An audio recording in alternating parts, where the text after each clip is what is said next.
Hello बच्चों, good morning. कैसे हैं आप लोग? आज सुबह सुबह की क्लास में आपका स्वागत है।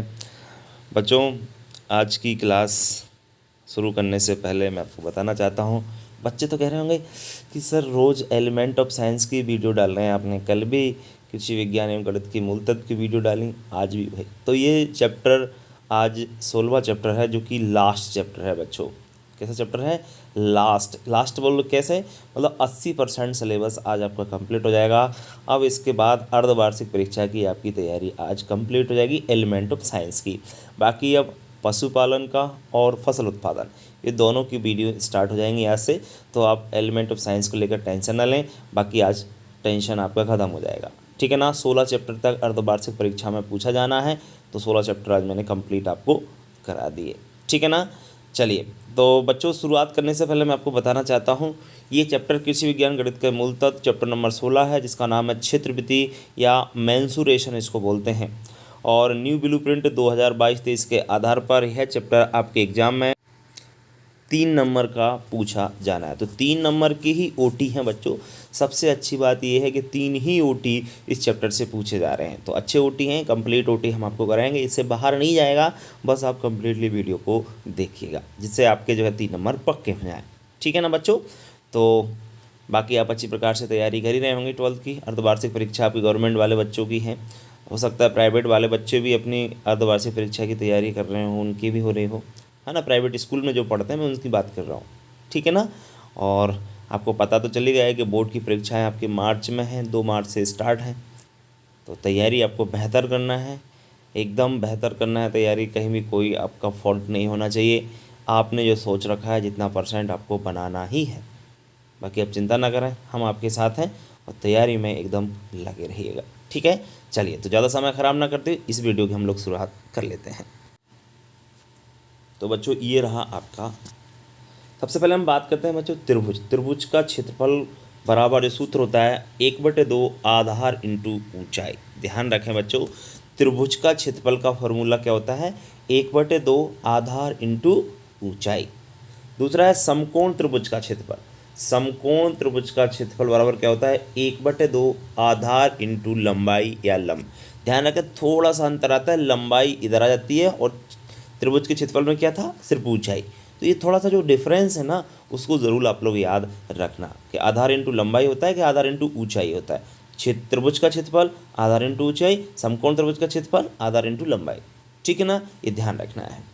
तीसरा है विषम बाहु त्रिभुज बराबर क्या होता है? विषम बाहु त्रिभुज का फॉर्मूला होता है, ये अंडर रूट में रहेगा, पूरा अंडर रूट, ध्यान रखें पूरा अंडर रूट में है, s minus a, s minus b, s minus c, ये फॉर्मूला होता है आपका विषमबाहु त्रिभुज का। इसे हम लोग हैरो का सूत्र भी कहते हैं। इसे क्या नाम से जानते हैं? इसे हैरो के सूत्र के नाम से भी जाना जाता है। इसके बाद हम बात करते हैं समद्विबाहु त्रिभुज की। समद्विबाहु त्रिभुज बराबर आपका होता है 1/2 ए अंडर रूट 4v² और a²। ध्यान रखें, समद्विबाहु त्रिभुज का फॉर्मूला क्या होता है? 1/2 ए रूट में है आपका, ये आगे वाला 4v² और a², ये ध्यान रखें आप लोग। समबाहु त्रिभुज का फॉर्मूला याद रखना है, रूट में है सब, रूट 3/4 भुजा का स्क्वायर, इस प्रकार से लिख सकते हैं, रूट 3/4 भुजा का आपका वर्ग, ठीक है ना। इस प्रकार से ये फॉर्मूला समबाहु त्रिभुज का फॉर्मूला होता है। फॉर्मूला आप जरूर याद रखें, क्योंकि फॉर्मूला एग्जाम में पूछे ही जाने हैं, एक आपका ओटी फॉर्मूला से ज़रूर आएगा। इसके बाद हम बात करते हैं बच्चों नेक्स्ट, समांतर चतुर्भुज का क्षेत्रफल। समांतर चतुर्भुज का क्षेत्रफल आधार इंटू ऊंचाई होता है। ध्यान रखें, 1/2 नहीं है, ध्यान रखें, आधार इंटू ऊंचाई डायरेक्ट ये फॉर्मूला होता है। 7वां पॉइंट है समलंब चतुर्भुज का क्षेत्रफल। तो समलंब चतुर्भुज का जो क्षेत्रफल का फॉर्मूला है वो है 1/2 समांतर भुजाओं का योग इंटू ऊंचाई। समलंब चतुर्भुज का क्षेत्रफल क्या है? 1/2 समांतर भुजाओं का योग इंटू ऊंचाई। अब आप लोग कहोगे सर समझ में बहुत कम आ रहा है, तो मैं कहना चाहूँगा ये फॉर्मूले हैं, इनको याद करना पड़ेगा। इनका कोई तरीका नहीं होता है कि बस मतलब यूँ समझ लिए और हो गया काम ना, इनको आपको रटना ही पड़ेगा, क्योंकि फॉर्मूले हैं और फॉर्मूले एग्जाम में पूछा ही जाना है, ये श्योरिटी है, ध्यान रखें आप लोग, ठीक है। जैसे वृत्त की परिधि का फॉर्मूला क्या होता है? वृत्त की परिधि होती है 2πr, और वृत्त का क्षेत्रफल क्या होता है? तो वृत्त का क्षेत्रफल क्या होता है? πr²। क्या होता है? πr²। 10वां पॉइंट है घन का संपूर्ण पृष्ठ। घन का संपूर्ण पृष्ठ होता है 6a²। ए का मतलब होता है भुजा, मतलब 6 भुजा का स्क्वायर भी हम लोग कह सकते हैं। घन का आयतन क्या होता है, तो घन का आयतन होता है AQ। घन का आयतन क्या होता है, AQ। और एक घन में फलक कितने होते हैं, ध्यान रखें, एक घन में फलकों की संख्या होती है बच्चों, कितनी होती है, 6। ये जो घन होता है इसमें फलक कितने होते हैं, ध्यान रखना, 6 फलक होते हैं। कोई भी घन होता है ना, आपने देखा हुआ, घन नहीं देखा क्या, सबने देखा हुआ, घन इस प्रकार से होता है, आप लोग ध्यान रखें थोड़ा सा, इस प्रकार से घन होता है। तो इसमें जो फलक होते हैं 1 2 3 4 5 6, ठीक है ना, 6 फलक होते हैं, इस प्रकार से आप लोग ध्यान रखें, ठीक है।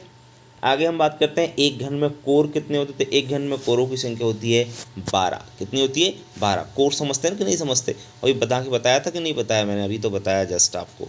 इस प्रकार से आपका जो रहता है ना, इसमें जो कोर होते हैं 1 2 3 4 5 6 7 8 9 10 11 और नीचे 12, तो 12 कोर होते हैं, ध्यान रखें आप लोग। इसके बाद वृत्त की परिधि 35 सेंटीमीटर है, तो उसकी त्रिज्या कितनी होगी, 35/2। मतलब किसी भी वृत्त की जो परिधि होती है ना, वो उसकी जस्ट आधी होती है, ध्यान रखें, कैसी होती है, आधी होती है किसी भी वृत्त की परिधि, जो त्रिज्या होती है वो, ठीक है ना। समबाहु त्रिभुज में तीनों कोणों की माप कैसी होती है, समबाहु त्रिभुज में तीनों कोण आपके बराबर होते हैं। कैसे होते हैं बच्चों, बराबर होते हैं।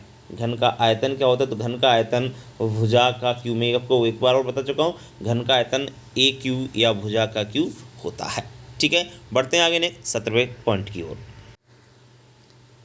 17वां पॉइंट है बच्चों आपका, देखिए, क्षेत्रमिति शब्द की उत्पत्ति ग्रीक भाषा से हुई, और जिसका अर्थ क्या होता है, जिसका अर्थ होता है माप। याद रखें, जो क्षेत्रमिति शब्द है, क्षेत्रमिति शब्द आपका ग्रीक भाषा का शब्द है, और जिसका अर्थ क्या होता है, माप, मेजर बोल सकते हैं, क्या होता है, मेजर या माप। क्षेत्रमिति बच्चों गणित की एक शाखा है। किसकी शाखा है, गणित की है, जिसके अंतर्गत हम ज्यामिति या आकृतियों, क्षेत्रफल, आयतन आदि का क्या करते हैं, अध्ययन करते हैं, उसे हम लोग क्षेत्रमिति कहते हैं, ठीक है ना, ये ध्यान रखें आप लोग। 19वां है बच्चों, तीन भुजाओं से घिरी, एक घिरी की जगह घिरी कर लेना, तीन भुजाओं से घिरी जो आकृति होती है ना, उसी जनरली हम लोग क्या कहते हैं, त्रिभुज कहते हैं। त्रिभुज क्या होता है, तीन भुजाओं से घिरी जो आकृति होती है, जैसे ये त्रिभुज मैंने बनाया, ये आपका क्या है, त्रिभुज है। 20वां पॉइंट है, समकोण त्रिभुज का जो एक कोण होता है वो 90 डिग्री का होता है। जी हाँ बच्चों, समकोण त्रिभुज का एक कोण 90 डिग्री का होता है। कितनी डिग्री का होता है, 90 डिग्री का होता है, ये ध्यान रखना है आपको। इसके बाद हम बात कर रहे हैं 21वां पॉइंट, विषमबाहु त्रिभुज में भुजाओं की लंबाई समान नहीं होती। तीनों जो भुजाएं होती है ना, उनकी लंबाई अलग अलग होती है, ध्यान रखें, तीनों लंबाई क्या होती है, अलग अलग होती है, ठीक है ना, ये ध्यान रखें आप लोग।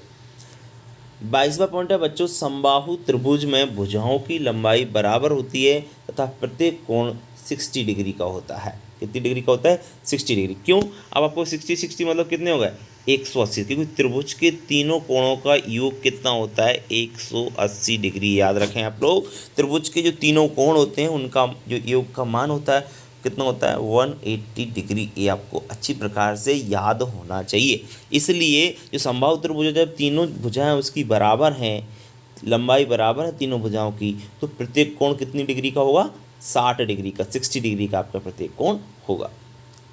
23वां पॉइंट है बच्चों, समद्विबाहु त्रिभुज की कोई भी दो भुजाएं बराबर होती हैं। समद्विबाहु त्रिभुज होता है, इसकी कोई भी दो भुजाएं क्या होती हैं, बराबर होती हैं, ठीक है ना। एक छोटी बड़ी हो सकती है, लेकिन सिर्फ कोई भी दो भुजाएं जो होती हैं वो बराबर ही होंगी। 24वां पॉइंट है, चार सरल रेखाओं से घिरे समतल क्षेत्र को क्या कहते हैं, चतुर्भुज कहा जाता है। चार सरल रेखाओं से घिरे समतल क्षेत्र को चतुर्भुज कहते हैं। क्या कहते हैं, चतुर्भुज कहा जाता है। 25वां पॉइंट है, वह चतुर्भुज जिसके आमने सामने की भुजाएं बराबर हों उसे आयत कहते हैं। ऐसा चतुर्भुज जिसके क्या हो, आमने सामने की जो भुजाएं हैं वो कैसी होना चाहिए, बराबर। समझ में आ रहा है कि नहीं आ रहा, जैसे ये है, आमने सामने की भुजाएं बराबर हो उसको आयत कहते हैं। 26वां एवं लास्ट पॉइंट है बच्चों, चतुर्भुज जिसकी चारों भुजाएं बराबर हो उसे हम लोग वर्ग कहते हैं। उसे क्या कहते हैं, वर्ग कहा जाता है, ठीक है बच्चों। तो ये इतनी इसमें ओटी हैं, 26 ओटी 3 नंबर पक्के। यदि आपने यहाँ तक पढ़ा है 3 नंबर पक्के हो गए। देखिए कुछ बहुत सारे आपके जो फॉर्मूले हैं वो आपको याद नहीं हुए होंगे, तो मैं तो कहता हूँ इसको आप लिख लीजिए, जितने भी फॉर्मूले हैं उनको आप लोग लिख लीजिए और लिख कर उनको याद कीजिए, क्योंकि फॉर्मूला आना 100% श्योर है, इसलिए आप लोग ध्यान रखें इस बात का। इससे ज़्यादा और क्या कहूँ मैं आपको, याद करना ही है अगर नंबर लाना है 3 तो, ठीक है। बाकी आप देख लीजिए, आपके हिसाब से मैंने बता ही दिया है। क्लियर? चलिए बच्चों, ठीक है, मिलते हैं नेक्स्ट वीडियो में। बच्चों कैसा लगा वीडियो कमेंट बॉक्स में लिखकर जरूर बताएं। और एलिमेंट ऑफ साइंस आज ख़त्म हो गया, बाकी 80% अब एनिमल और आपका फसल उत्पादन दोनों पर ध्यान दिया जाएगा, तो परेशान आप लोग बिल्कुल ना रहें, ठीक है। एक दोपहर में वीडियो और एक शाम को वीडियो आपको मिल जाएगा। मिलते हैं नेक्स्ट वीडियो में, तब तक के लिए नमस्कार।